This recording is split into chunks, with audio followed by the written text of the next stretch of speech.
Hello, my people. Good morning, good afternoon, good evening, depending on wherever you are watching us from Asia, Europe, America, Africa, Nigeria, Benin City, anywhere you are watching us from. I say good morning from the city of Excellency, Lagos State, Nigeria. This is another day the God has given us to us. I thank you for another outing today. We promise we are going to come back by 8:30 today. Thank God we are out. It's matters arising with humanity. I'm here holding it down on his behalf this morning, Emmanuel Oni. I say a very, very big good morning to all our followers, all Niger Watch family. I say a very, very big good morning to you all. As I promise you, today is going to be another bumper day, another packed day. Promise you will be happy for it. You are not going to waste your time following us. You are not going to waste your time liking our videos. You are not going to waste your time sharing our videos. You are not going to waste your time educating your people about Niger Watch. It's going to be fully packed. You are going to be entertained, informed, and educating. So sit down, relax yourself with whatever you want to, a bottle of wine, coffee, tea, whatever you like to relax with. Just relax yourself and follow us as we take you around the world for the event that has happened in the last 24 hours.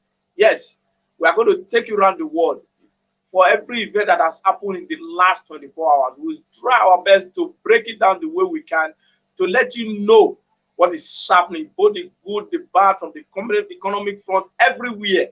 We are going to let you know about it and promise it's going to be, you are going to enjoy it. As you relax yourself, encourage your people to subscribe to Niger Watch channel, share our videos to all your contacts, everybody you know, so that we'll be able to reach as much possible, as more people as possible. That is the idea. Click on the auto button, so that by the time we come up like this, notification will just come back. These people is back. Let's sit down and follow them.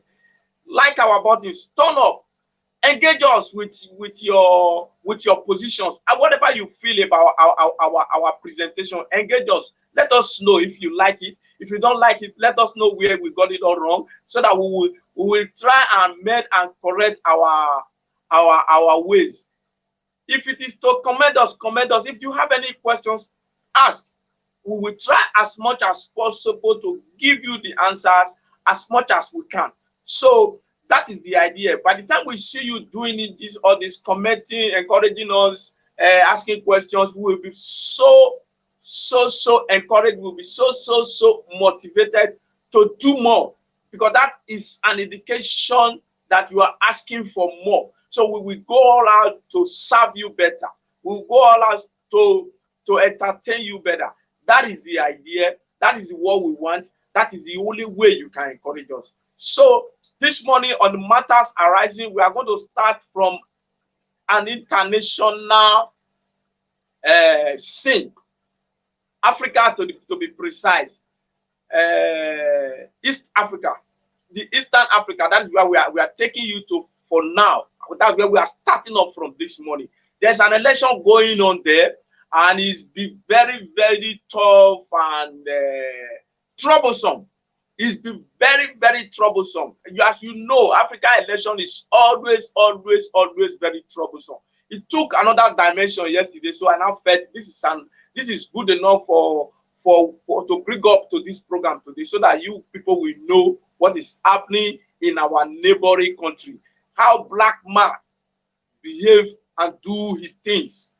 It's very pathetic, but we will try as much as possible to break it down for you.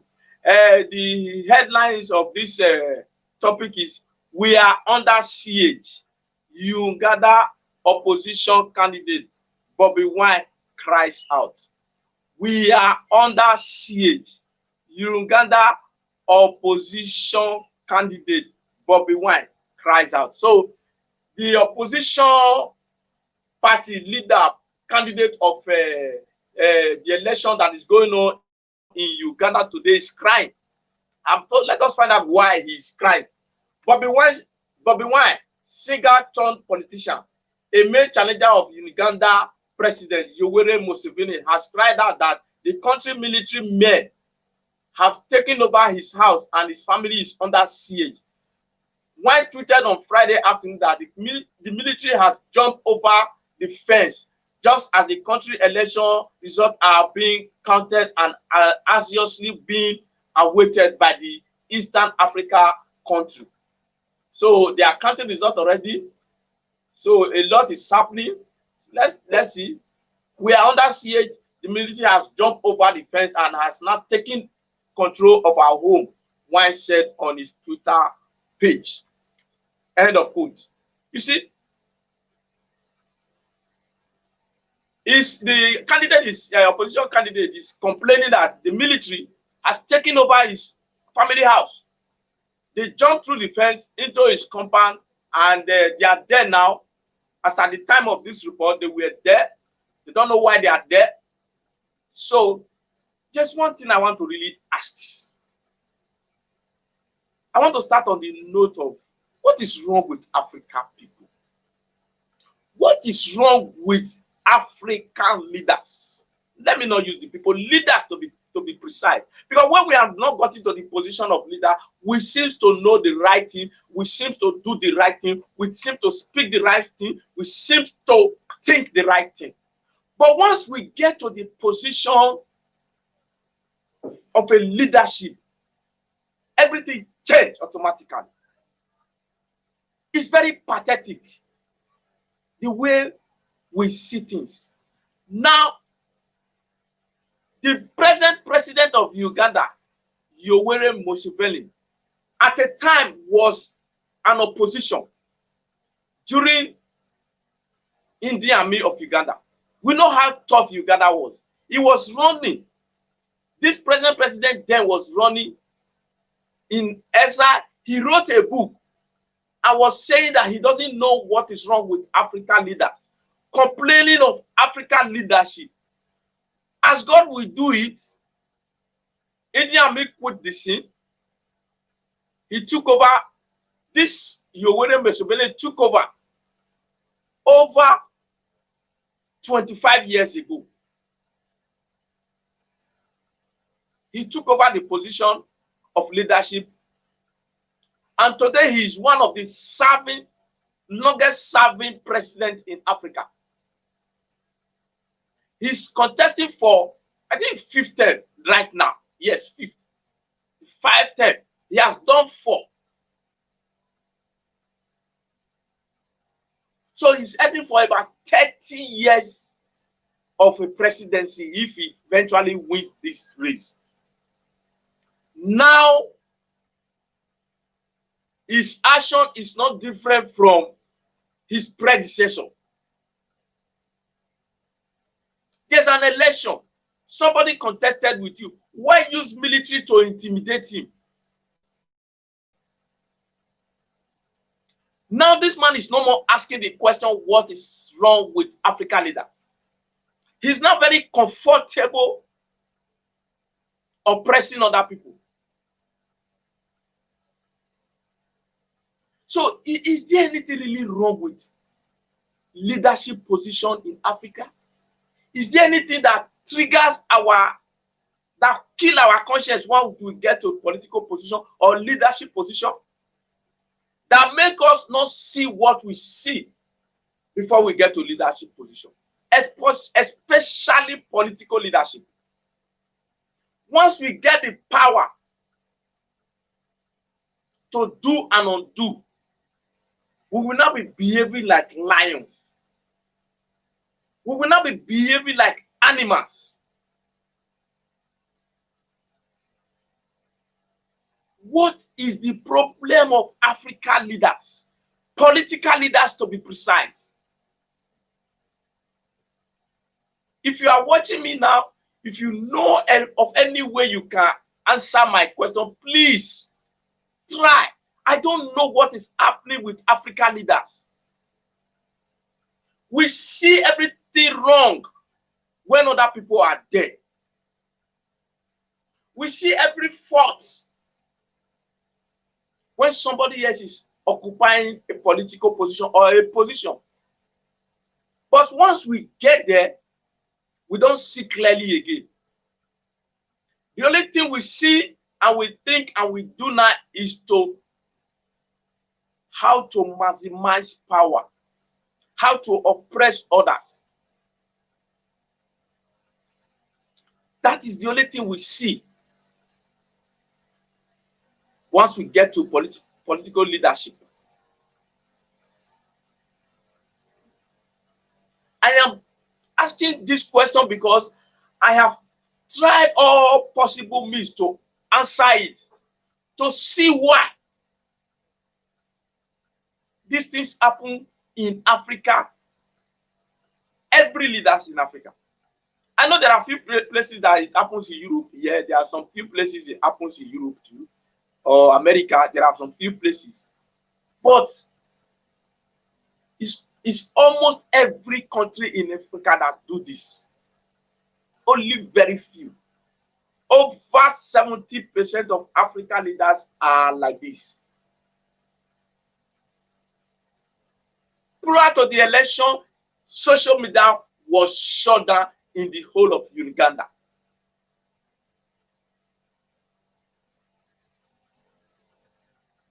In this age and time, 21st century, what is wrong with us? Why are we so power drunk that once we get to the position of leadership, we blind our eyes to anything good other than how it favors us?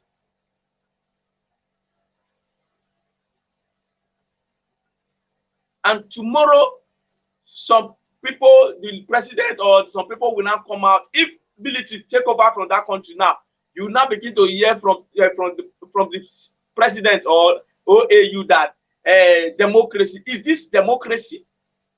Is this way democracy should run or should go? Is this way? Are we really practicing democracy? Or we are practicing autocracy, dictatorship in the color of democracy, or in the disguise of democracy? Please, Africans, let us put our house in order. We are better than this. We can do better.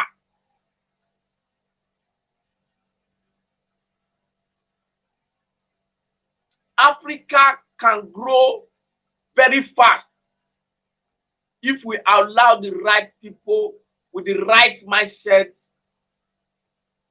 to be in the position of leadership. This kind of act should be discouraged in every way possible.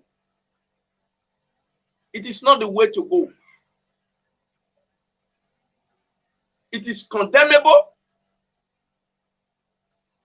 If you are contesting an election, you should expect that somebody will come and contest with you. There must be a contestant. That is why it's called election. Whoever contests with you is not your enemy. It's not a do or die thing. Do the right thing. Respect other people's opinion and ideology.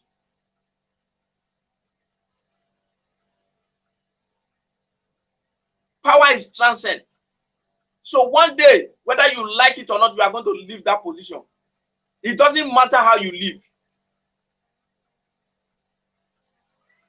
Create a legacy that will stand out, and your family will be respected for it.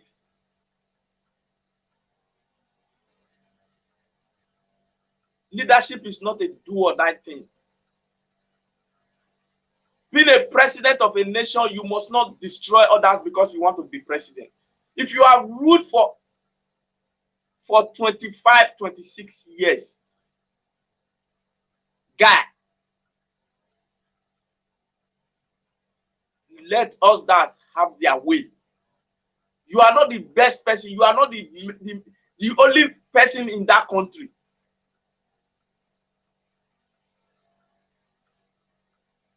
It is not the way to go. Please, I beg African leaders, learn how to do the right thing. Learn how to tolerate others. Learn how to accept defeat if you are losing in an election. I asked a question. I said, if you have any way to answer this question, I want you to answer. Let me see if there's any answer so far. Manuel, good morning, ma, mommy, diaspora. Thank you so much, ma. God bless you, ma. Good morning for another of your time this morning. People, I throw away salute. Thank you so much, ma. Big mama, diaspora mommy is greeting everybody. She says she threw away salute. Thank you so much, ma. God bless you, ma, for giving us your time again this morning. It's not easy. We don't take it for lightly at all. We value it. We know your time is valuable, it's precious. For you to be coming up every morning like this to follow us, to interact with us, we don't take it lightly at all. So, my people, I am expecting if you can answer why African leaders are conscienceless. Why they never want to see oppositions in anything they do. Please, I need your answer. I need you to help me out. I can't factor it out. I can't think it out. So I need people, intelligent people. I know we have smart and intelligent people in this forum. Please, engage me. Let me know if this is the way to go. Let me know. I want to know why we are so wicked to the point that we are adverse to anything opposition. Even take it down to the lower offices. Let even leave the political class alone. If you come down to the lower office, your superior in your office does think that you does not have the right to think or do anything without their approval. If you have an opinion that will move the company or the office up and you did not submit it, channel it for them, then you are in trouble. If they are doing anything wrong, you try to correct them, you are in bigger trouble.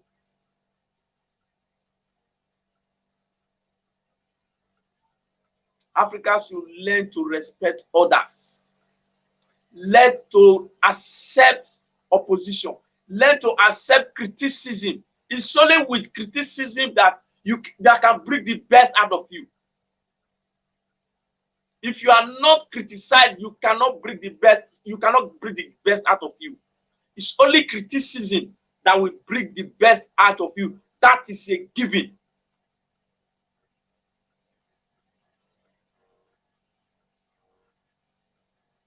Please, I appeal to my African brothers and sisters. Please, let's learn how to do the right thing.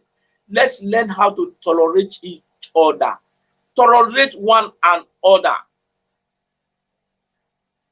Political position is not a do or die thing. Unconfirmed report this morning is even suggesting that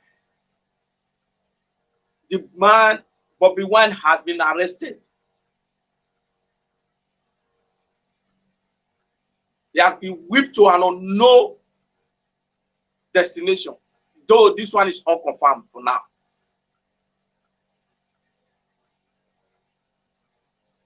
Let's move on. Public alerts. Fake COVID-19 vaccine already in Nigeria, says NAFDAC. Fake COVID-19 vaccines already in Nigeria, says NAFDAC. This is dangerous. This is threatening.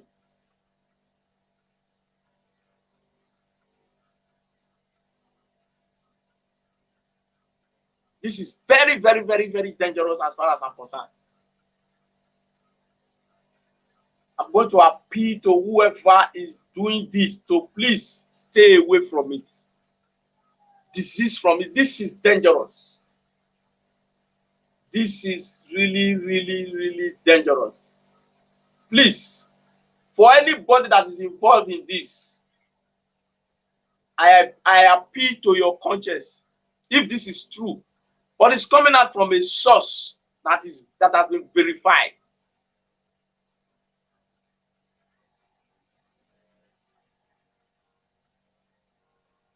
It's coming from NAFDAC. And I want to appeal to NAFDAC to please be on top of their game.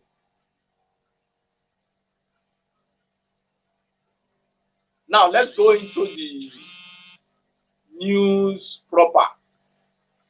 Public alert. Fake COVID-19 vaccines already in Nigeria, says NAFDAC. The National Agency for Food and Drug Administration and Control said it had received a report of the importation of fake COVID-19 vaccine into Nigeria. Addressing virtual press conference on Friday, NAFDAC Director General Professor Mojisola Adeyeye said the agency had neither received nor approved any COVID-19 vaccine from manufacturers for use in the country and warned against unauthorized orders. She said, since the vaccines are new, the side effect must be well monitored by the agency. NAFDAC agency has not received any application from COVID-19 vaccines manufacturers yet. Therefore, no vaccines have to be approved by NAFDAC. COVID-19 vaccines are new, and the side effect or adverse effect must be well monitored. Therefore, if NAFDAC does not approve, the public should not use it. So please, NAFDAC is warning, if it has not been approved by NAFDAC, public should not use it. Stay away from such vaccines. It is dangerous.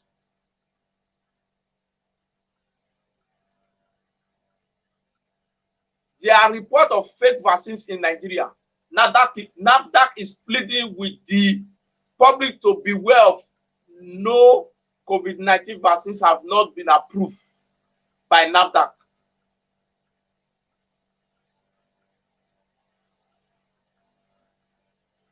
No, COVID-19 vaccines have not been approved by NAFDAC. Fake vaccines can cause COVID-19-like illness or COVID-like illness or other serious diseases that could kill. Vaccines should not be ordered by any company or corporation. The companies that manufacture these vaccines, if they are genuine companies, know they have to submit their application to NAFDAC. No government establishment or agency should order COVID-19 vaccines without confirming from NAFDAC if the vaccines have been approved. End of quote. Please, NAFDAC is taking this opportunity to warn the public. No COVID-19 vaccine have been approved. Nobody have submitted application to bring in COVID-19 vaccines. Please, the people should stay away from any COVID-19 vaccine for now until NAFDAC come up with approved company or dealers. I want to beg my people, Whoever is responsible for this, please stay away from it. It is not good for you. It is not good for me. It's not going to favor you in any way. You might think you want to make millions of naira or billions of naira. Take advantage of this situation to make money. It's not every situation you take advantage of to make money. Do the needful. Go through the normal process to obtain license, to be certified.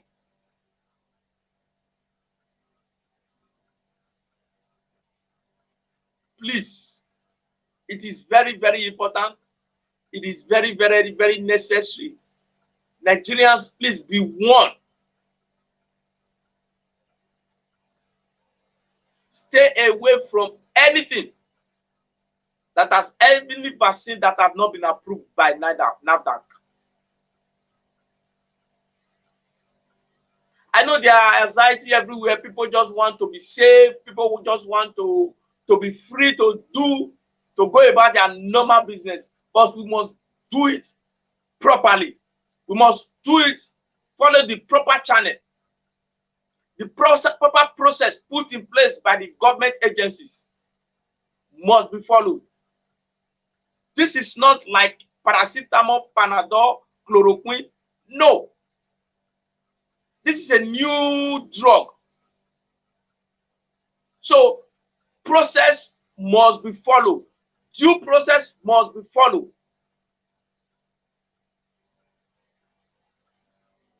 You don't go about doing this the way you go and buy paracetamol, buy chloroquine, buy fancy that. No, this is not so.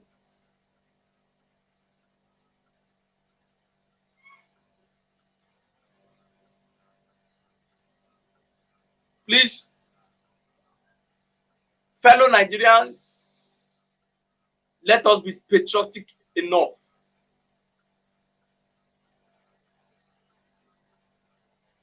Let us do the right thing. Let not, because of money, endanger the life of our people, endanger the life of our dear nation. Money is good as much as you want to explain it. Money is a very good thing. If you want to capitalize on this opportunity to make billions, good plan, but do the proper thing. Follow the normal channel to do it. Don't cut corners. This is not the time to cut corners. This is not the time to follow shortcuts.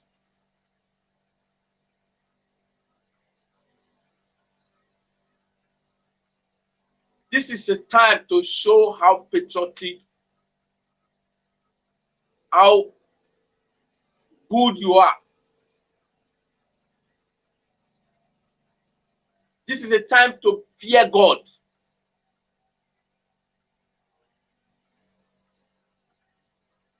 This is a time to respect one another. Please, let us do the needful, let us do the right thing so that everybody will be good for it. Very, very important. Please, as we move on, Nigeria holds Armed Forces Remembrance Day celebration. Nigeria holds Armed Forces Remembrance Day celebration.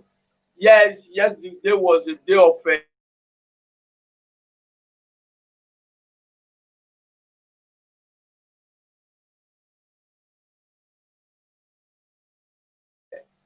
who have spent to defend, to protect the integrity of our dear nation, Nigeria, were celebrated yesterday, both dead and alive.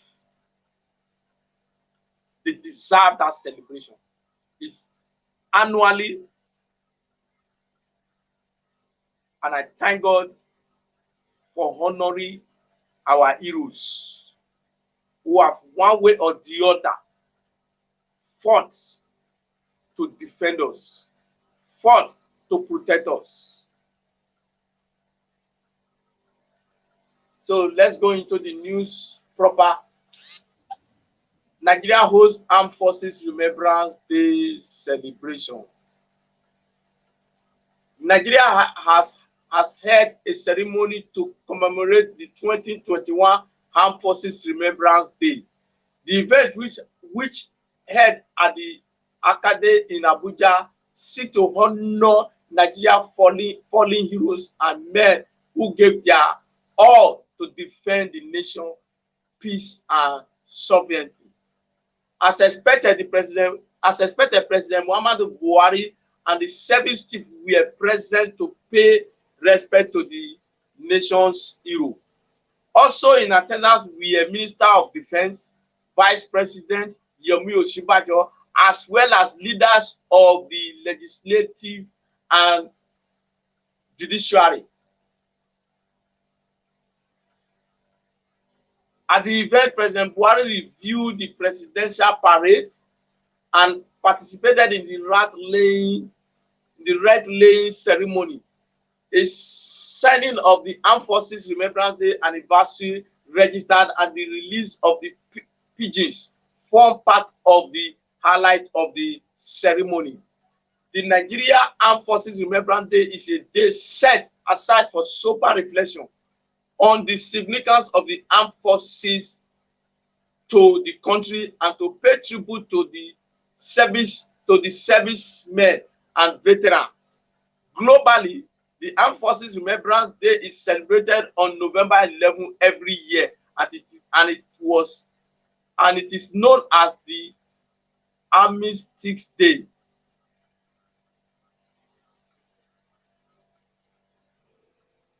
Armistice Day, commemorating the end of the First World War, but with the former end of the Nigerian Civil War following the surrender of Biafra secession in January 15, 1970, the date was changed to mark the restoration of Nigerian unity. Below end of quotes. So as I said before, in a day, yesterday being the day set aside to celebrate our heroes, both dead and alive, who have spent their life to defend our integrity and our sovereignty. A lot of things have happened in Nigeria for the past 60-something years, and we are still standing. It's all by the effort of these noble men and women. They deserve to be honored. They deserve whatever they got yesterday. I want to thank everybody that took time to celebrate with them, both the president, the judiciary, the legislators, the political class, even the common men who took out time to celebrate with these people, to respect them, to honor them. It's a well-deserved honor and respect. But I want to appeal to the political class, the president particularly, to take it further. It's not just enough to come up every year to sing praises, to do ceremonies. It's not just about ceremony. Honoring these people, respecting these people is not just about ceremony. In fact, ceremony should be the least of it. What happened yesterday were thought are very fine, but that should be the least of it. 3 days ago or 4 days ago, there was a news item that read that some of these men that are still alive are still queuing, protesting to get their salary.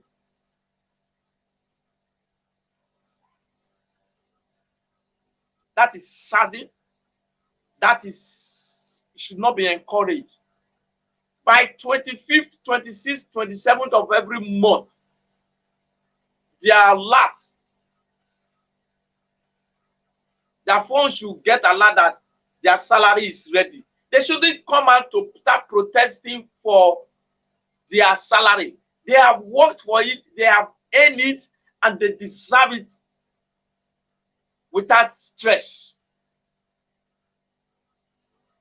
So the president and the government should do more by honoring these people with their gratuity, their pension, salary, everything. Take care of them. They are our heroes. They should be well taken care of. It shouldn't be heard that they are protesting for salary. As you are increasing the salary of civil servants or whatever, the military, theirs should be allowance for monthly allowance as a pensioner should be increased instantaneously. They shouldn't come up and protest. They should be given privilege to enjoy some national facilities free of charge.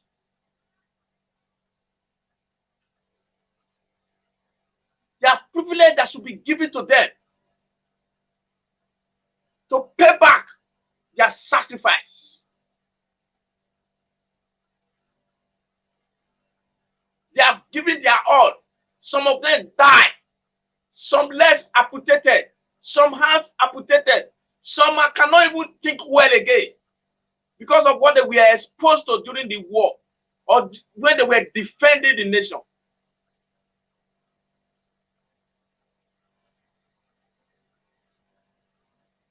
So these people must be well taken care of.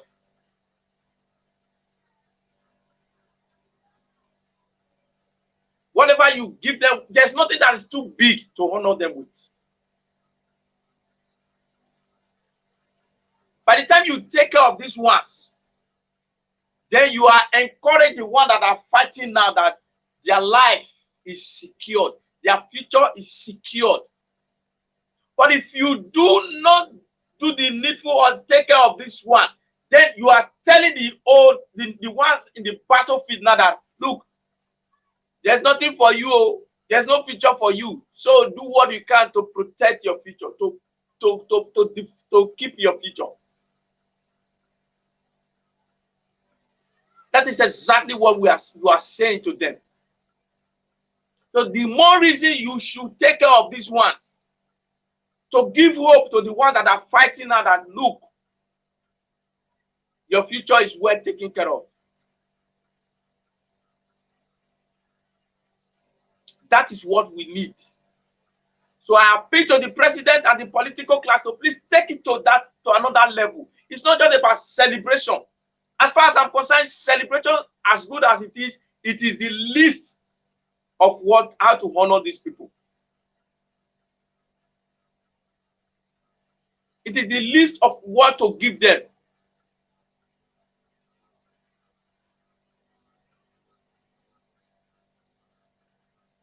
Providing accommodation for them is not too big. Ensuring that for every legion, every ex-serviceman is guaranteed a house. At least 2-3 bedroom flats.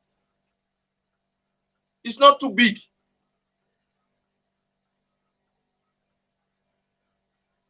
So that by the time you do 10 years, 15 years of a military service, you are sure that there is a 2-bedroom flat or 3-bedroom flat waiting for you somewhere. That is the moral booster. If we put our hands together, if we have the political will, we can do it. If we take care of the waste in government, the corruption in government, these things can be done. It is possible. It's not rocket science. It's just proper planning and the political will to do it. That is all you need.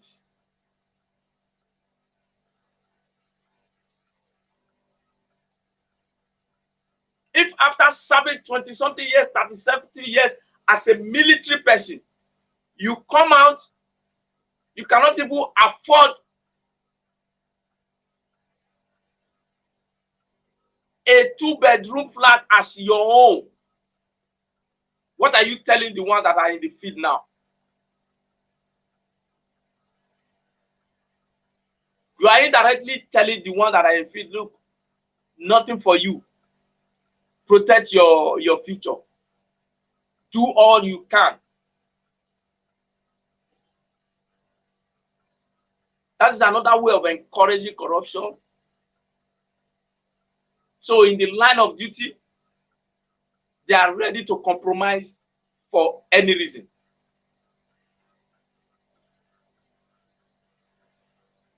Please, there's nothing you are going to give these people that is too much. It's not about celebration. It's not about marching in Igbo Square, releasing pigeon, singing. No. As good as those things are,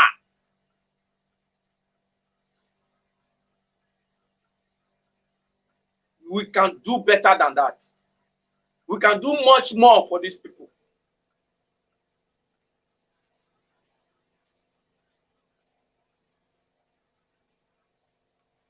If their future is guaranteed, if their future is taken care of, they will give their life to it. But if it is not taken care of, they are not sure of what is going to happen in the next 15, 20 years. Or some of them, they are not even sure if they die in the course of what is going to happen to their family, the children, the wife they leave behind. They will compromise their position in the battlefield.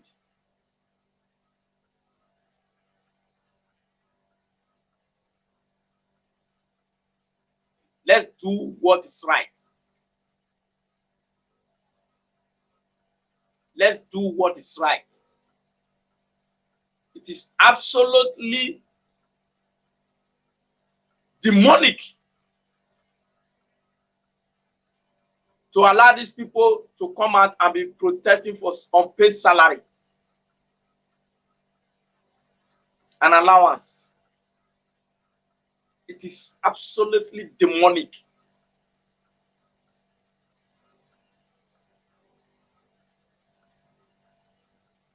Very, very, very demonic. Let's do it right. Let's build a nation that works for everybody.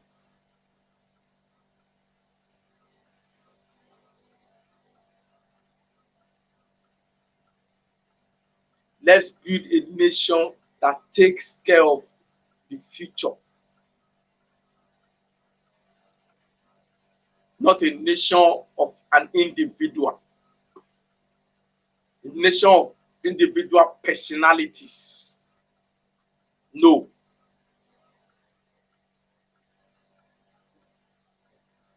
Nigeria can be great. But if Nigeria wants to be great, we must do the right thing. We must encourage people to do the right thing.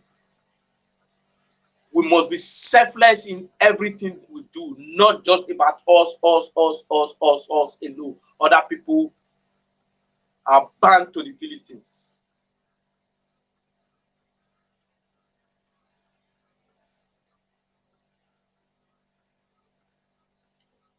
As we move on,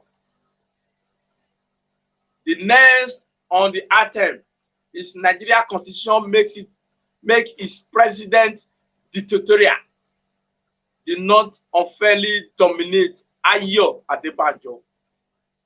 Nigeria Constitution makes its president dictatorial.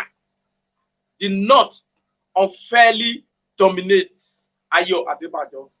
This is another statement speaking his mind. And I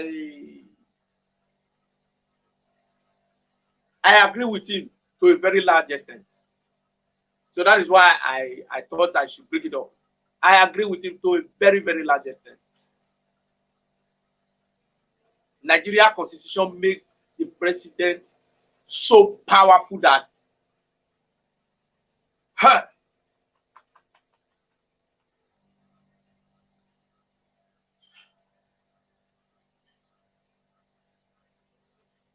you cannot control him. It made the president so powerful that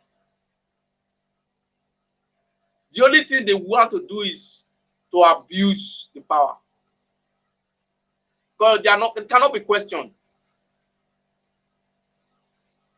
Until we have a rethink or maybe restructure or we have a new constitution, we may not be able to come out of this critical situation we are today. So let me try and go into the news item proper. Nigeria constitution makes its president dictatorial. Did not unfairly dominate Ayo Adebanjo.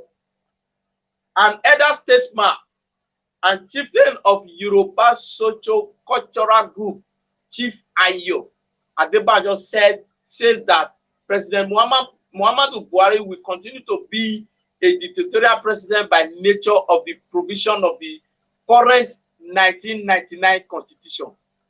Adebanjo also described Nigeria constitution as imposed on the citizen, as such cannot address the complexity of the countries unless it is reviewed. He disclosed this to a Sharia reporter in an interview on Friday while speaking on national issues.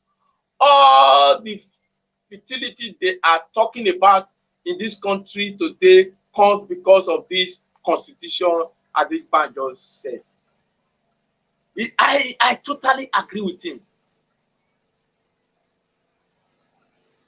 The Nigeria constitution make our leader, not just the president alone, but the governors, so power, make them so executive drunk that they don't have option than to be oppressing people. There's no proper checks and balance.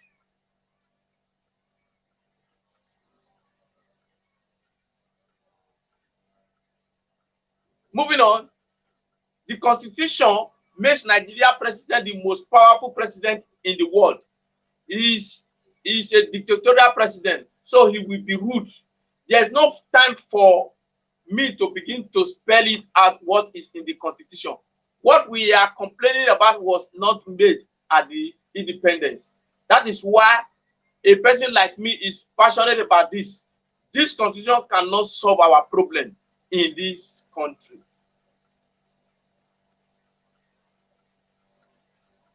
It is impossible. It is an imposed constitution. It is loaded against the South by the North. The North are in control. They want to continue to rule like that because the constitution favors them. That is the dividing force.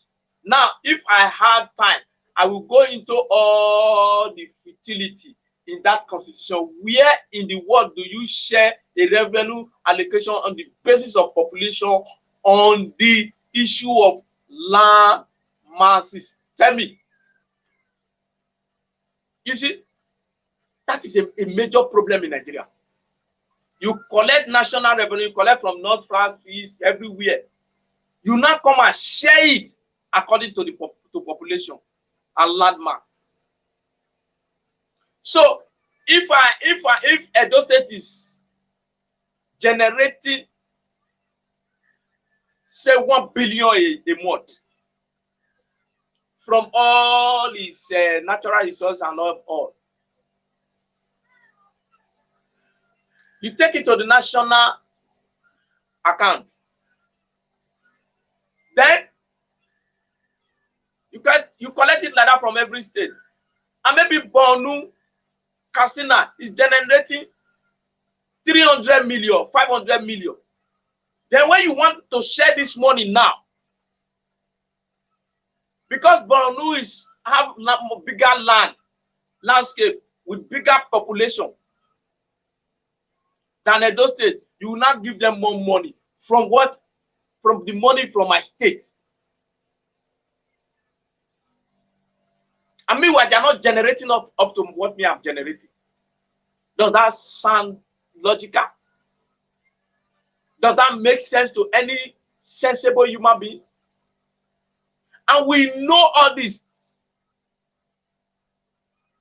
But because it favors some part of Nigeria, they are okay with it and they want to keep it there. It does not open up for competition. It does not allow people to strive to do better. That kind of sharing formula will never encourage people to do better. It does not call for competition. In everything you do, competition is very, very key. If there's no competition, you are bound to fail. Because at a point,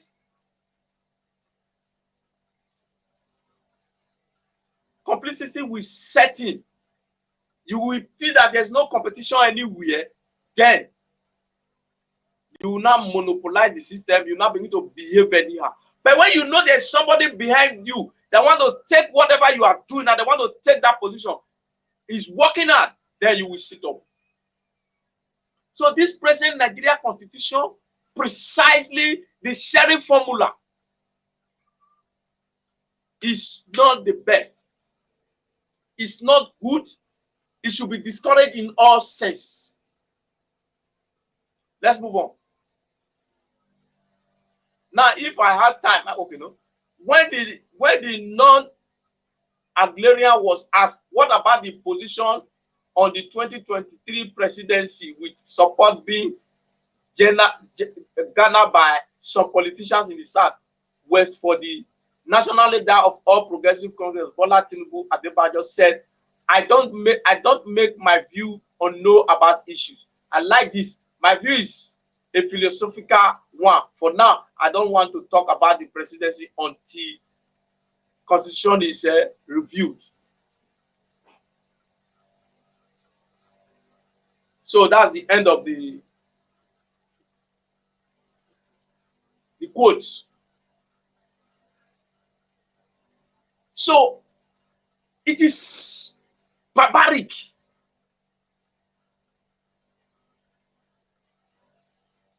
to hear that I generate more money, that money will go to national accounts. Then tomorrow when you want to share it, a state that generates less than me, because they have more population, you will not take from my own and give it to them. Who does that? We need a constitution that will open up the system for competition. It's not about your population. It's not about your landscape. It's about what you can do.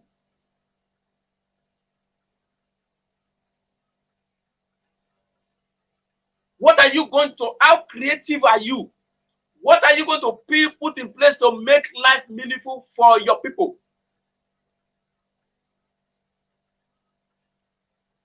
We need a constitution review.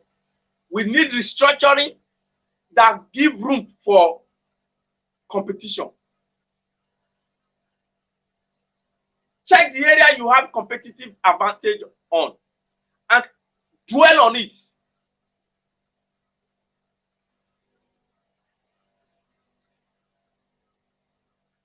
For example, if you allow competition and let state dwell on what they can deliver, what they have best or what they know best to do.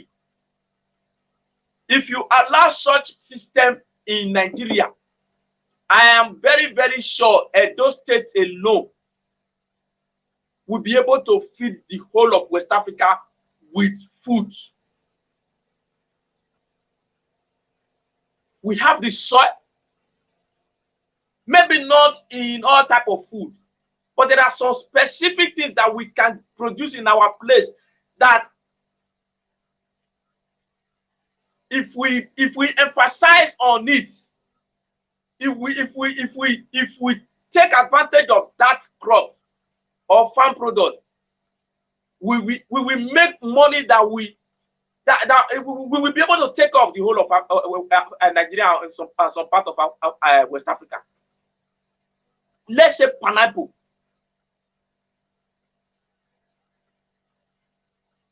But because there is no room for competition, so everybody is relaxed. Money will come at the end of the month from National Treasury. So why should I kill myself? Why should I kill myself when I know money is going to come at the end of the month? All you just need to do is send your commissioner to Abuja and sit in one hole, do calculation, and you are good.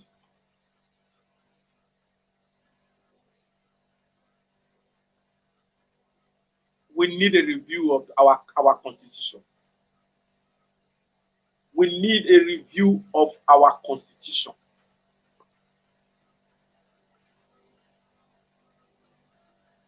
This present constitution will not take us anywhere.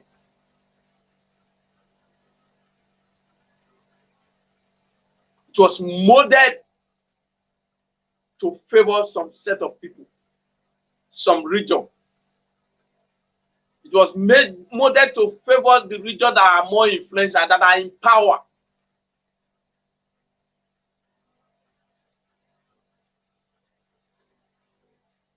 We must do it right.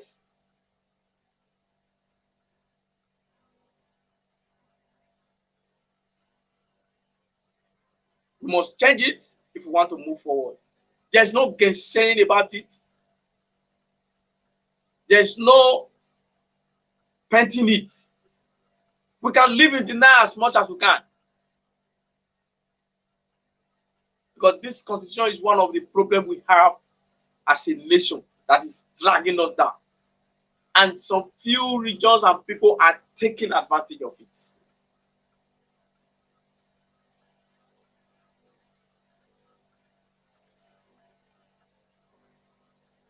A constitution that just encourages waste. Just wake up, just give what's it called? National security vote to a governor, and he doesn't give account of it. You cannot ask him how he spend the money.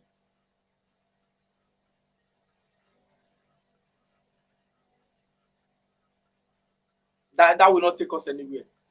A constitution that will just allow a governor to just wake up when he's leaving office after 8 years and say, I want to put into law to be giving 500 million naira every month.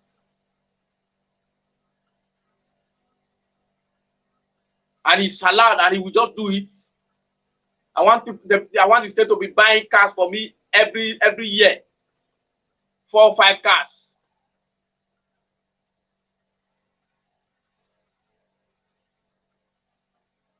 That is not a constitution for the people. It's a constitution for the privilege, for the cabals.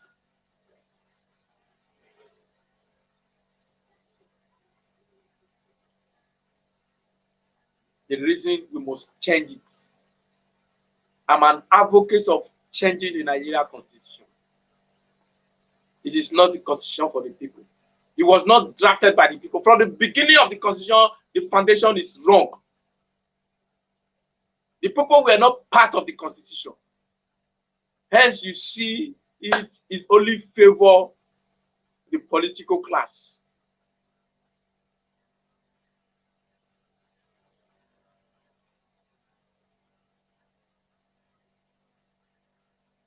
I'm appealing to the conscience of every Nigerian to support this. I hear some people do say, it's not the constitution. It is because, is it not people that practice the constitution? Is it not the people that, yeah, those arguments are there too.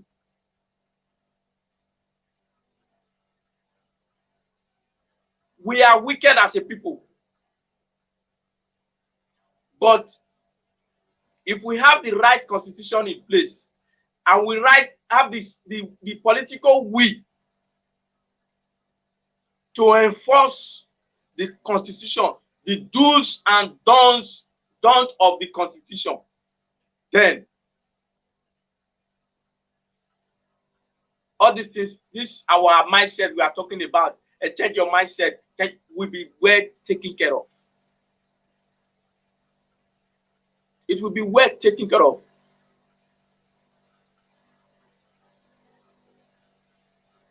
If we do the right thing, if we have the right constitution in place, it will be well taken care of.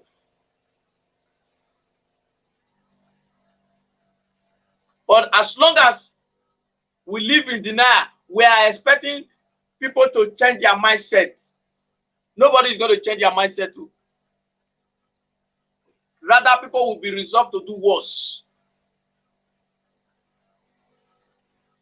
Because nothing is putting them in check.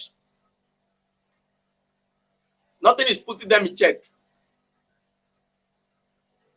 If you commit crime, you just commit it and go like that. Nobody is going to ask you, why did you do this? You are not going to pay any penalty. You are not going to do anything. So, everybody will want to toe that line because it's the easiest way to go, it's the best way to go, and it's the only way you can be rich and make money.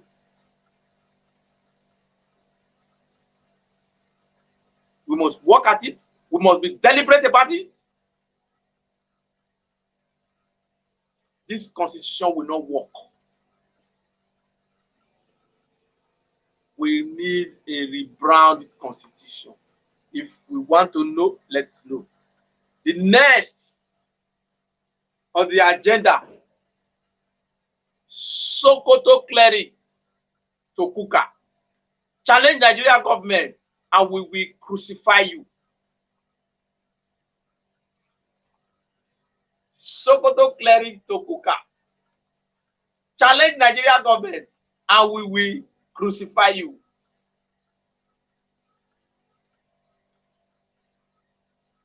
Let me look for the news item. Excuse me, just a minute. Sokoto Cleric to Kukah. Challenge Nigerian government, we will crucify you. We all know that this story has featured in our news item in the last few days, almost every day. And the latest on it is that another cleric from Sokoto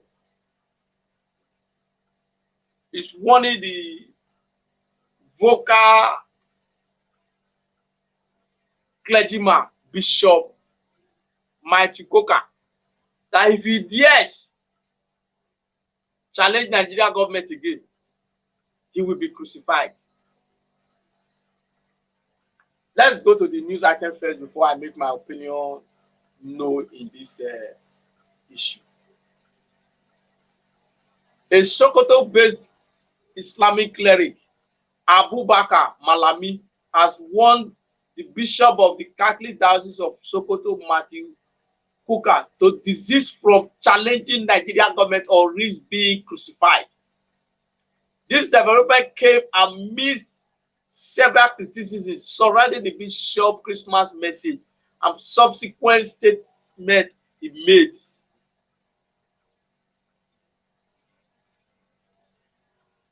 In a video sent to Sahara reporter, Malami during a sermon said, if Kukah continues to challenge the government, the bishop will be crucified and there will be no one to stop it. Not even the government will be able to stop us, he said towards the end of the video. The cleric who spoke in Hausa said Martin Hassan Kukah is already cursed by Allah. Therefore, if Kukah challenges the government, he will be crucified. We will not listen to anybody. When we are crucifying him, not even the government, nor even the Sultan of Sokoto The Muslim Solidarity Forum had earlier asked the Kukah to tender an unreserved apology to the entire Muslim Ummah over his recent malicious comment against Islam or leave Sokoto. Now, like I've always said on this matter, if you allow people to do things freely the way they want to do, you will always encourage anarchy. You will always encourage people to do more. That has always been my position. You see what is happening now? Some group came out a few days ago to warn him that he should leave Sokoto or tender an unreserved apology. And nobody questioned them. Nobody asked them anything. They said it. All the government will just do is to warn them that you cannot tell anybody to not to go anywhere. But there was no punishment in any way. I've always said, if you are alive, another group will come out and want to do more. Look at what this one is saying now. This one is not even talking of living again. What he's saying now, they will crucify him.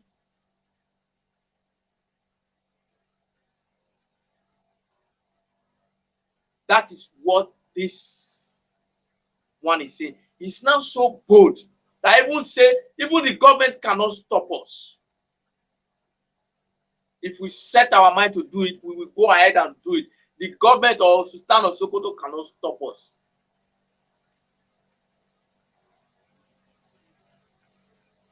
You see what I mean? You see what I mean? Let's move on.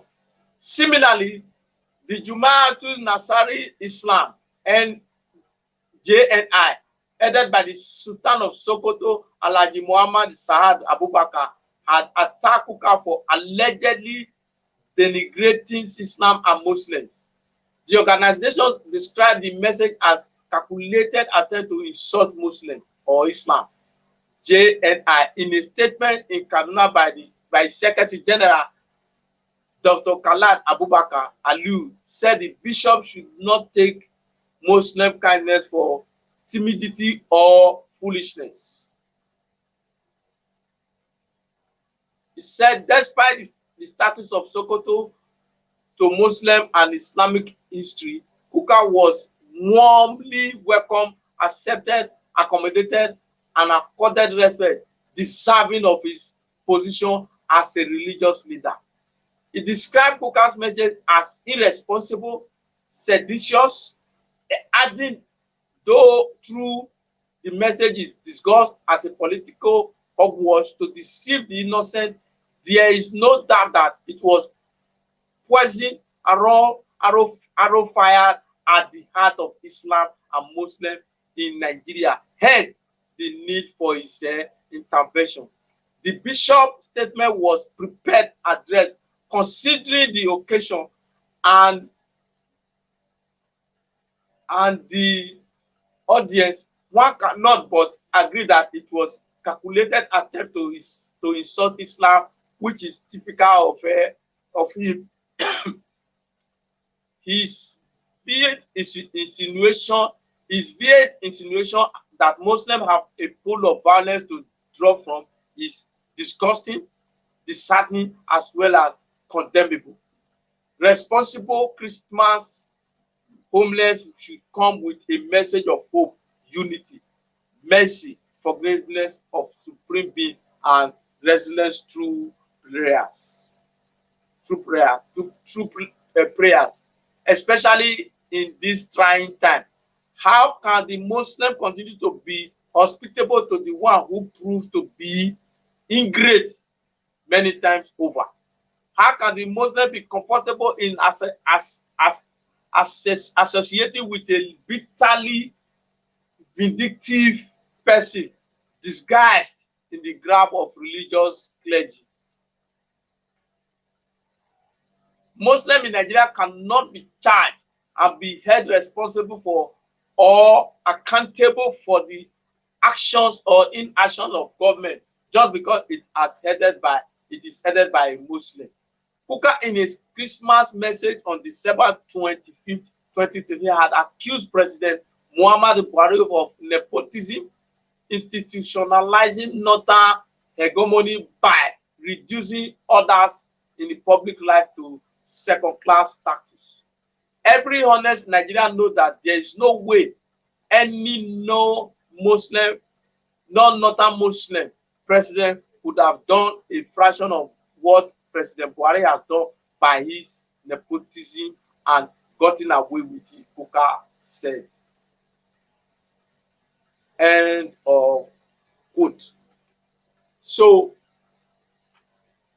now it's taking another dimension, a very, very serious dimension. So it's no more a warning of living now. It's not a warning of death. Confidently saying it, that he will be crucified and nobody will stop them, not even the government.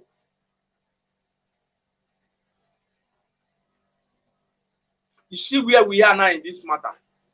It's gradually growing because of the nonchalant attitude of the government towards this matter. So when they want to do this now and nothing happens, in the next few days, in the next few weeks, somebody will take it to another level.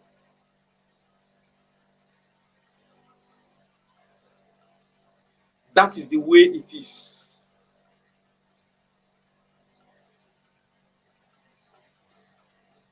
Please, government of the day, save Nigeria from pending crisis. And if you want to do it, you must be on top of your game. You must be fair in whatever you are doing. You must be fair in all your actions and inaction. Measure to every region the way you measure to your own region. Measure to every religion the way you measure to every other religion. Criticizing government policies does not amount to insulting the religion or blasphemy.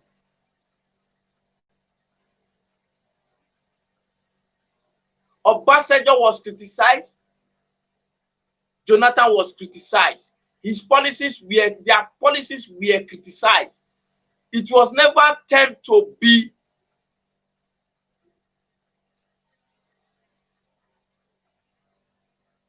blasphemy or condemning or insulting Muslim or Islam or Christianity, sorry. Buhari is not the first president to be insulted in Nigeria.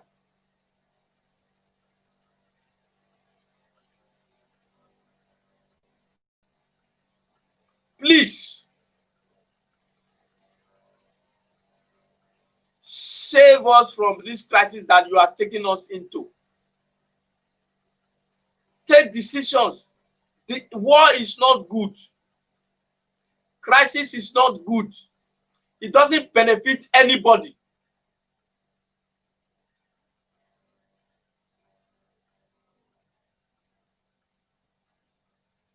You are the government. You sworn to protect the life of every Nigerian, not a region, not a particular religion.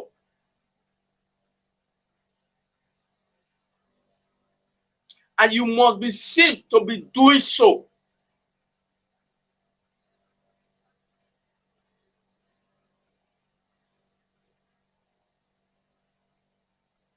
Please, protect every Nigerian. Save us from this looming crisis. It is dangerous. It will not be good for you. It will not be good for me. And you are in the better position to do it, not me. I don't have the backing of the state to do anything. The best I can do is what I'm doing now, bringing it out to your notice.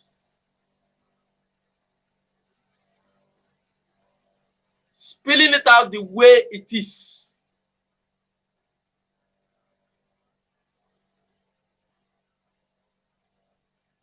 Please be decisive. Be fair in your dealings.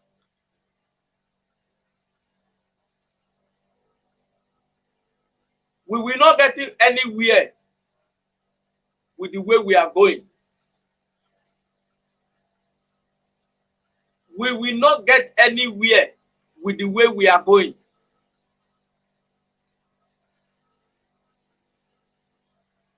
The word is enough for the wise.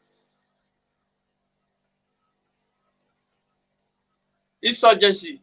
Wike joint calls for sack of service chiefs. Insurgency. Wike joint called for sack of service chiefs. Yes. Governor Wike of Rivers State have joined the call for sack of service chiefs. Let me go into the details of the news.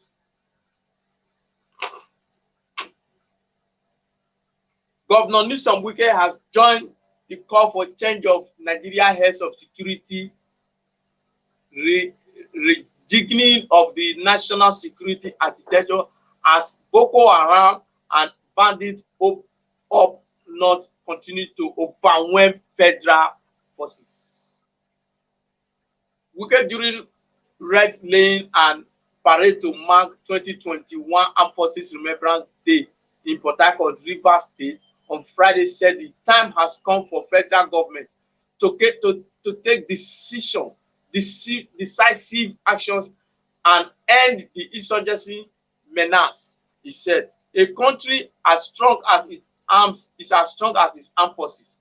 The inability to defeat the Boko Haram insurgency despite years of full military engagement show all is not well with our approach and commitment to battle against internal security. Today raises the need for all of us to be worried by the deteriorating security situation across the country and to reinstate the call on FG to do everything necessary to bring the threat by Boko Haram and bandits to a decisive end in the shortest possible time. We thank the service chief for their efforts so far in the battle against insurgents, but we also align with the governor, with the concern of citizens that having seemingly reached their wit and with their wit end, they should now give way for fresh hands and ideas to ensure Boko Haram and killer bandits are comprehensively defeated and smoked out of existence. The time has come for the top patronists to change strategy, seek help from our friends, and confront the urgency of the internal security in Nigeria with every weaponry at the FG's disposal to stop the killings, free all hostages, and improve physical security of our country for Nigeria. On the significance of the Remembrance Day, the governor said on a solemn day, we join the rest of our country to honor and pay tribute to our soldiers who died at the various battlefield in the service of our nation. We also salute and honor every serving member of Nigeria Armed Forces carrying on today in the noble tradition of those before them, dutifully defending our nation territorial integrity. They are fighting to keep us safe and secure in the face of insurgency from Boko Haram bandits and other criminal elements threatening our space, our peace and security across the country. Our beloved country is still together, existing, waxing stronger as an indivisible, free, and democratic country because of your commitment and sacrifice to its and progress. As Nigeria, our collective desire is to have a country where we can all live in unity, freedom, security, and country where our children and grandchildren can live in relative comfort and strive for a better future. No recompense can adequately assure the loss of precious life or disabling effort of a permanent body injuries, but we shall never cease to accord profound honor you deserve and canonize you bravery and canonize your bravery and patriotism at all times in expression of our gratitude for what you truly represent. As a government, we believe society must endeavor to move beyond yearly ceremony and ritual comfort.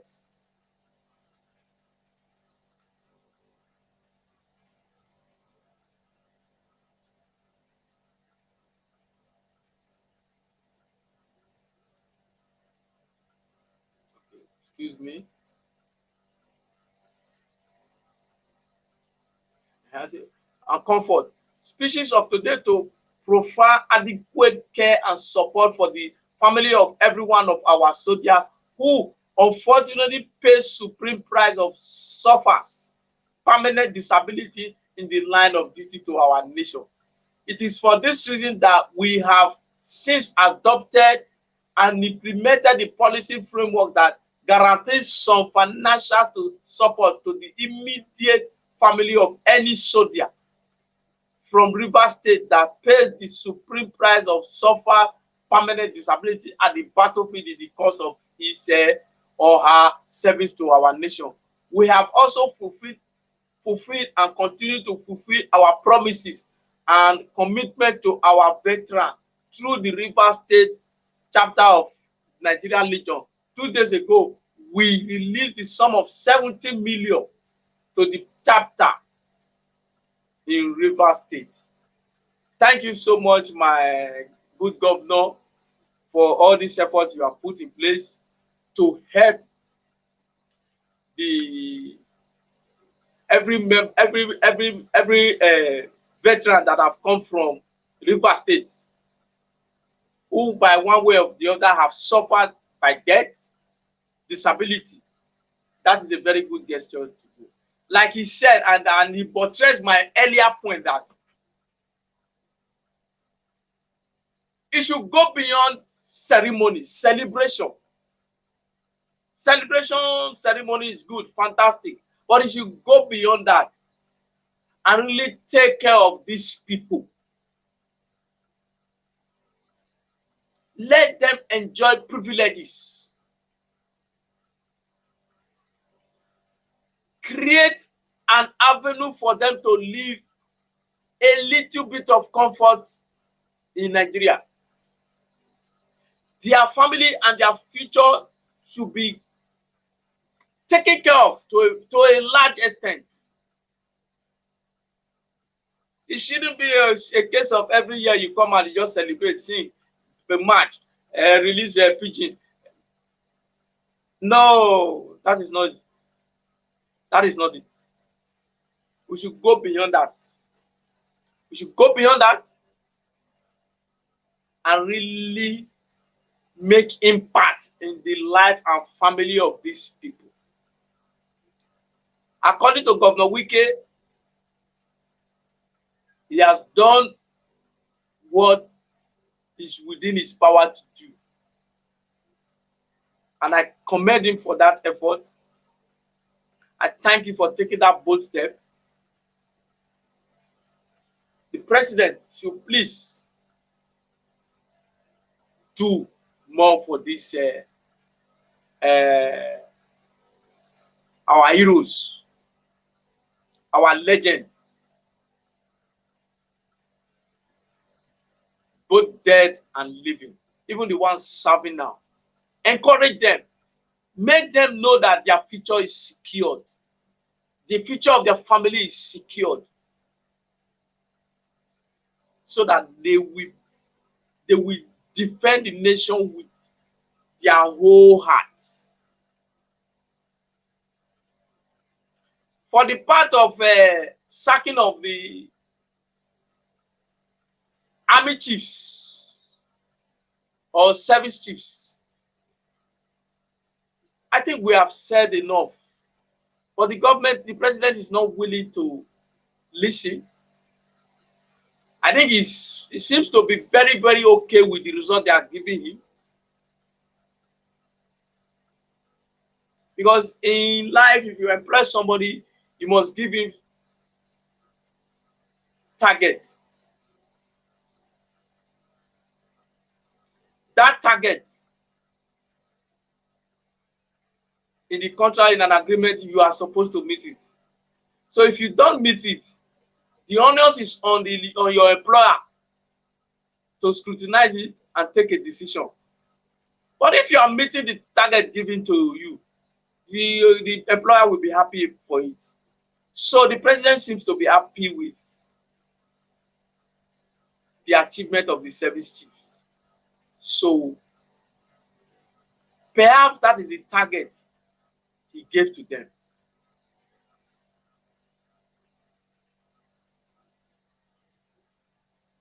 Perhaps that is what he wants.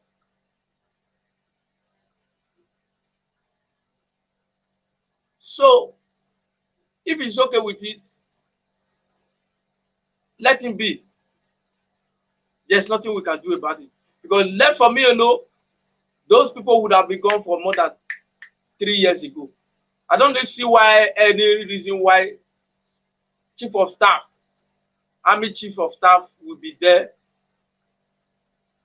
beyond 2017.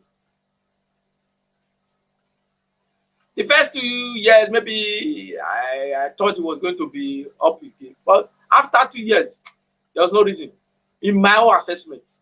But I'm not the president. So my own assessment only ends where I am. The president appointed them, so let him deal with them if he's okay with it.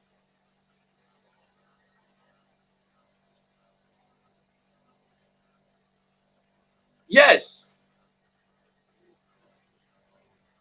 that was a nice one for Governor Wike. Yes, very nice one, very laudable one. I commend him for that decision to be there for these people. I see you. Good morning, my sister. God bless you. I believe Nigeria are paying for the sins they committed against Goodluck Jonathan. Perhaps.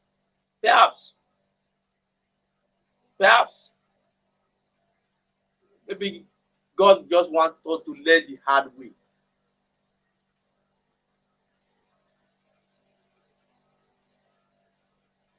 Yes, Naija Watch is banned to give voice to the voiceless. We are there for the people. We are not for the government. And we will remain there for the people. That is why we are here. For you. Not for the government. Not for the politicians. And we will continue to be with the people. I'm assuring you that. Edo must move forward. Nigeria must move forward. Good morning, all my Osakwe Friday. Thank you so much. Good morning, my brother. Naija Wash is greeting everybody. Mommy Diaspora, thank you for your continuous support, ma. Naija Wash is greeting you, ma. Thank you so much.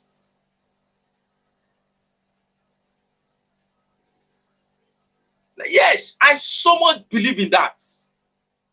I thank you, ma, for this support. In the past 20 years, I have always believed in this thing. I just have opportunity to voice it out now. Edo State can feed the whole of West Africa with pineapple if we get it right. With different kinds of food, plantain.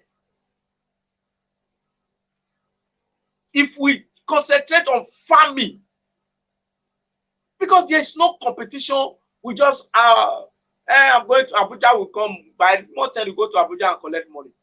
We are not living based on what we can do.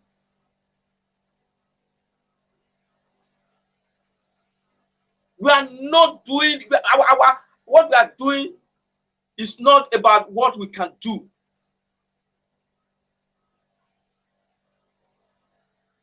So Edo State can do much more. I believe in every state, not only Edo State, every state can do much more.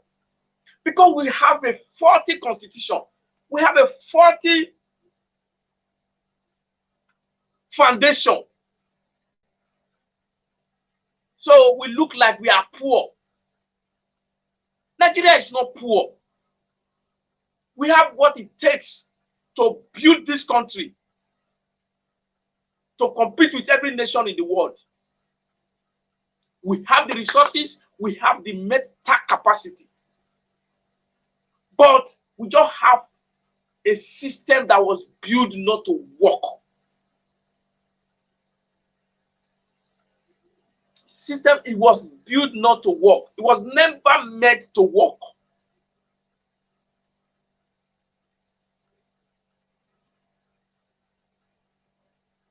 Nigeria was never meant to work.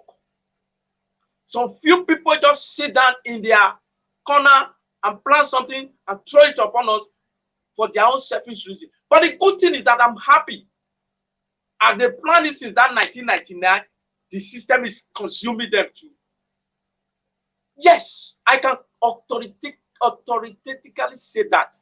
The system is consuming them. These people benefiting and think they are benefiting. One day, this same system will swallow you. I am very, very sure of that. When Obasanjo was in position to do things right, he thought he was already the president, so everything was going to go his way for life. But today, where is he?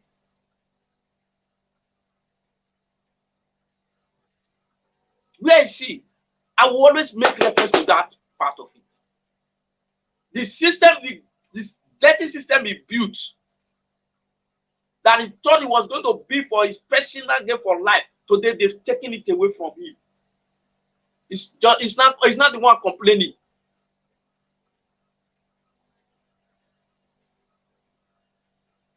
Oshomole came, he just Edo people supported him. When he got to a point, he now see himself as Lord of Lords. The same system swallowed him. He has swallowed a lot of people. So you can be in position now, you think, yes, his favorite. One day it will backfire, because it's not going to remain like this forever.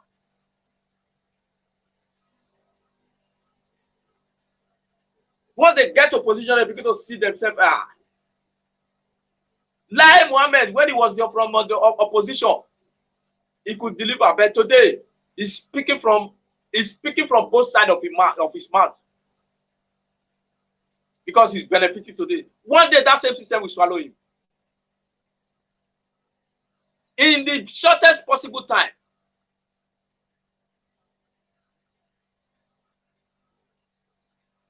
Very, very short. It's not going to be long. You might be enjoying today. I can assure you, in few years' time, you are going to regret all you are doing now.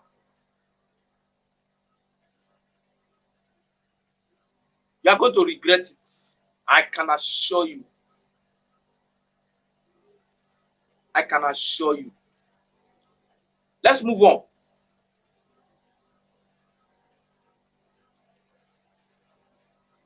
Our mandate is to produce Igbo president in 2023, Ohanaeze Igbo. Yes, said they are the new leaders of Ohanaeze, the socio-cultural group of the Igbos, said their mandate is to produce Igbo president in 2020. Let's go into the news proper, because we have fast spent the time.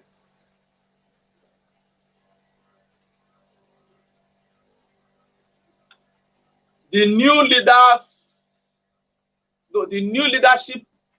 of the Igbo Apex Group, Ohanaeze Igbo, has said that the mandate.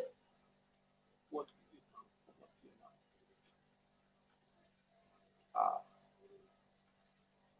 Excuse me. They said that the mandate is to ensure that they produce in Nigeria, they produce president of Igbo extraction in 2020, adding that all parties who lost the election should cooperate to achieve the objective. Speaking with Sunday Sun, Alex Ogbonna, the newly elected spokesman of the Igbo, said that they were optimistic about achieving this mandate. He added that the Igbo should give the new President General Professor George Obiazo a chance, calling on those who think Obiazo is stooge in the hands of President Muhammadu Buhari, Governor Hope Uzodinma, and All Progressive Congress to give him a chance. The only aim is to convince the Nigerians to consider Igbo for 2023, because we have been tasked to carry and portray the awareness and consciously of the Igbo fatality. Fortunately, the consciousness is to produce Igbo president. There's no need to delay or come in with a new mandate. It was an election and some people lost. It will take time for them to come around, but they will when they see an achievement. There is no time to be negative about the goal. We are very hopeful that we will achieve it. The mandate is it's already started. One, and it is clear to all of us. It is unwritten agreement that must be achieved. So the group is saying that the mandate given to them before the election was to portray and produce an Igbo president. Very good mandate. And it's calling on all the people that lost out of the election to join hands with the Igbo, with the group, so that they will be able to achieve their goal and their mandate. And I'm fully in support of that. The people, the victors, the victory should come together and work together to achieve their soul. That is the only way they can go about it. 2023 is here. It's not going to be given to you as a birthday gift or a New Year gift. It's going to be given to you based on how you work for it. So you guys must close rank, come together, and work as one entity to deliver on this mandate. So I just thought I should alight on it and tell you and speak briefly about it. You don't have option than to agree. That is the truth of the matter. The Igbos, you don't have option than to agree and work together. Close rank.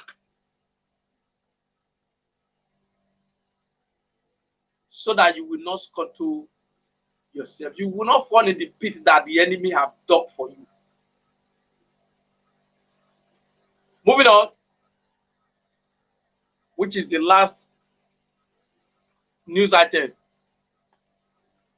COVID-19, Obaseki suspends school resumption in Edo State. Extend curfew. Yes. Schools are meant to resume according to the federal government on Monday, which is 18th. But the Edo State government have found some reasons to postpone their resumption to February 1st. They found some wisdom in it, but I just want to bring it up. Maybe it's a good decision.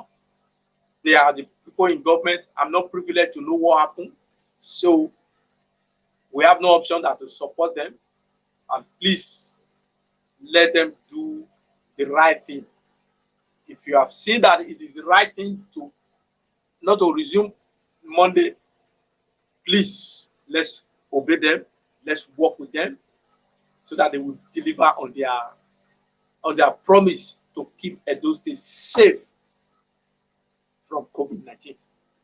Edo State government, Mr. Governor Obaseki has reviewed the curfew earlier imposed on Edo State to now start from 10 p.m. to 5 a.m. as part of effort to check the spike of COVID-19 in cases in the week of the second wave of pandemic. The governor, who rolled out several measures to halt the spread of the virus in the state during a press conference inside the government house in Benin City, the Edo State capital, also announced the suspension of schools resumption till the last February, till at least February 1st, 2021.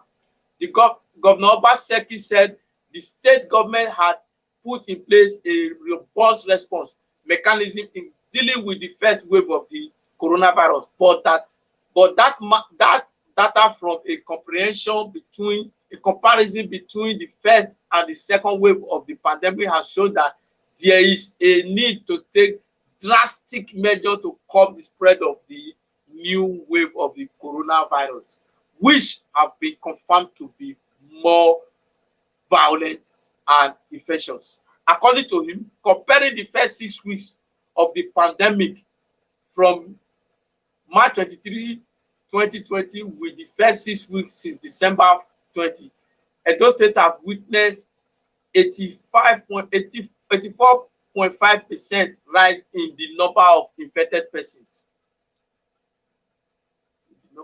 There's also been a 10.5% increase in the number of older persons infected with the COVID-19. It's earlier this year, but we have evidence suggesting that more older persons infected with COVID-19 are dying. More of the cases in the early phase of the pandemic were travel related, but since December 2020, there has been 13.9% increase in community transmission of the disease. This is a big concern, especially with the evidence before that there has been a 15% increase in the number of persons infected with COVID-19 who show no signs of symptoms of the disease but are transmitting in our community. Our children and youth are major contributors to this group. On the new directive to halt the spread of the virus, it said the general recommendation are that individuals, group, and organizations must take responsibility to avoid close space, crowds, places, and close contact. Curfew is now reviewed from 10 p.m. to 5 a.m. Effectively Saturday, 16th January 2021, he added. School resumption, Governor Obaseki said schools are to resume short till February 1st, 2021, when the prevailing realities are to be reviewed to determine if it will be safe to reopen schools. So the government is saying resumption is now going to be on the 1st of January, tentatively, to really take statistics of what is on ground, so that they will be able to know if it is safe for school to resume then. So I think I go with him. I agree with him to make our society safe. Because for now, I don't think it's very safe for us to just throw the school open. Children will always be children, like I said yesterday. You cannot control them to a very large extent. So I think I'd find good wisdom is this. We shouldn't be pressured to do things because we are being pressured. No, this is not a matter of being pressured. This is a matter of taking the right, doing the right investigation and taking the right decision. That is the way I see it. The governor also stressed that sanctions and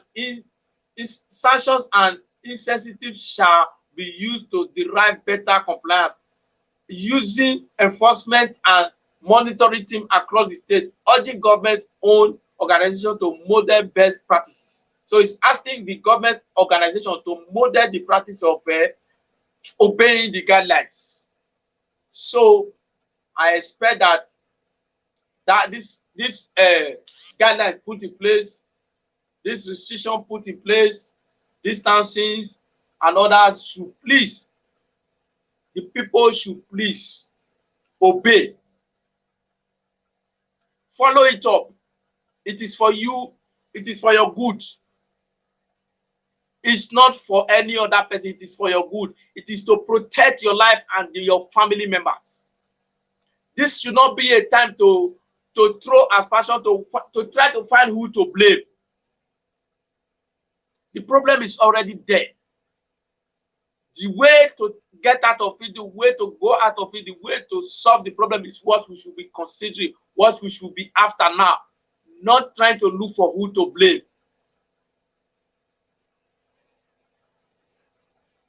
So I'm appealing to everyone to please look out for this guideline, follow it up, obey it for your sake and your family's sake, your loved one's sake.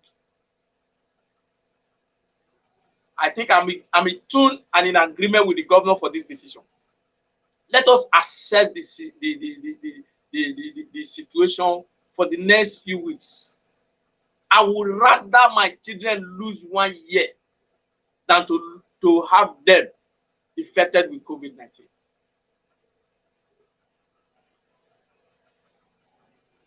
I would rather my children lose 1 year than to be infected with COVID-19. Please, I'm appealing to you. Let's cooperate with the government. Let's do the needful. Let's follow the guidelines. Let's follow the restrictions so that it will be, Edo State will be safe for you and I. Let me try the comment section. Yes, kudos to our amiable governor for this decision. The life of our children are more important for now until the government are able to put all appropriate amenities in place as for safe for all. Yeah, I agree with you, man. Thank you very much. Yes, all they do is for their own selfish interest. That's all. They don't have any interest for me and you. So I agree totally with this with the government position on this matter. I agree totally with him, and I hope that they will do it, not just coming up with paperwork or plan. Really go to the grassroots and enforce these guidelines. That is the responsibility for the government. Individuals cannot enforce it. You must do within your power to enforce these guidelines so that Edo State will be safe for us. And my people, please respect these guidelines. Respect these guidelines. Do it. It's for your sake. It's not because of me. Don't do it because of me. Do it because of you and your children, your loved ones. do it that way. Not because of me. Not because of Obaseki. Not because of Shuaibu. Because of you and your loved ones. Your family. You have family to take care of. You have family to protect. On that note, we are almost coming to the end of today's matters arising. We're almost coming to the end of today's matters arising. I thank you all so much for spending your time with me this morning again. I do not take it lightly. I'm so happy. I'm so grateful for every one of you that have one way or the other contributed. Those that did like, thumbs up, share the video, make comments, comment in Niger Watch, encourage me. I don't take it lightly. You are wonderful people. I appreciate you. I appreciate your time. Tomorrow will be another day. No, on Monday now will be another day. I promise it's going to be fully loaded. You will never regret spending your time with us. Monday will be another day on matters arising. As you can see at the bottom of the screen, there's a number there. You can use it to send WhatsApp message and follow matters arising with Humanist TV. United Southern Nigeria, and subscribe to Niger Watch YouTube channel. We love you from the bottom of our hearts. We thank you so much for being there for us. We appreciate you as you engage us, as you like our video, as you share our video, as you encourage your other people to subscribe to our channels. I thank you so much, and we will forever remain grateful. My name remains Emmanuel Oni, your brother, all the way from Lagos, Nigeria. By God's grace, on Monday, I will see you again in good health. Thank you so much.